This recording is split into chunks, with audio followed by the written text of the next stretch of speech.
Prophet ﷺ has further told us that from that day, the angel Israfil has never bowed down. He has never blinked, fearing that Allah subhanahu wa ta'ala may order him to blow into that horn before he's able to raise his head or before he is able to complete his blink. Therefore, his eyes are fixed upon the throne of Allah subhanahu wa ta'ala, waiting for the command to blow. On that day, Allah subhanahu wa ta'ala will say, "O Israfil, blow into the horn." The hadith of Abu Hurairah radiallahu anhu continues by saying, the angel Israfil will blow into the horn and continue to blow in it, and he will not get tired or require any rest. The sound from the horn will be so terrifying that all those in the heavens and earth will be traumatized upon its sound, except for those whom He, Allah subhanahu wa ta'ala, wishes to be spared from that terror. It has been reported in an explanation of this, that when that sound comes, the people from whichever situation they're in will be paralyzed.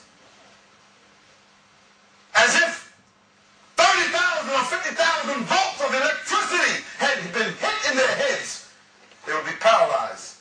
And from that point, everything will cease, which they used to call reality. The sound of that horn will send shock waves greater than that of the hydrogen bomb, the atomic bomb, or the neutron bomb throughout the universe, causing the entire environment to rupture and to go into convulsion and chaos everywhere. All the mountains will move from their place, turning into fluffs of cotton and moving like clouds, although before that, they were the most stabilizing elements of the earth. They will turn into a million pieces and eventually will be scattered dust. The earth will begin to experience earthquakes in every place, splitting open and releasing hot lava and steaming gases. The oceans will boil and create gigantic tidal waves. The sky will become black, and then the heavens as we know it will be rolled back, and the color will change to copper red with no clouds. And Allah subhanahu wa ta'ala has told us that the earth will be rolled up like a carpet or a scroll in the hands of Allah subhanahu wa ta'ala. And on that day when the trumpet is sounded, young people who are strong and handsome will become suddenly old, and their hair will turn white from the trauma, and their bones will start to split and crack. On that day, parents will run away from their children. The children will run away from the parents. The mother who is nursing will abandon her child. The pregnant woman will abort. Every person will only be concerned about themselves on that terrible day. You will see the human beings as if they were in a drunken state. They will fall into a swoon and a state of delirium, although they will not actually be drunk. They will be terrified and paralyzed out of fear and trauma. Even the devil, Shaitan himself, na'udhu billah, who was given respite for disobeying the command of Allah, will be full of terror because he knows that this is the day of his final reckoning.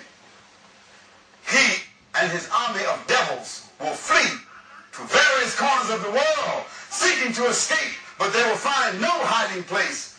The angels of Allah will chase them, trap them, and begin to administer beatings and punishments upon them.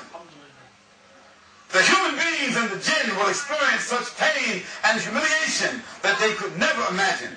They will see the heavens rupture, and the stars will fall from their places, and nothing will remain in its place, including the earth itself. Remain. Allah will then say, let death come to Jibreel alayhi salam, Mikael alayhi salam, and the angels will carry the throne, and they will all die. Then Allah will ask the angel of death, alayhi salam, who remains?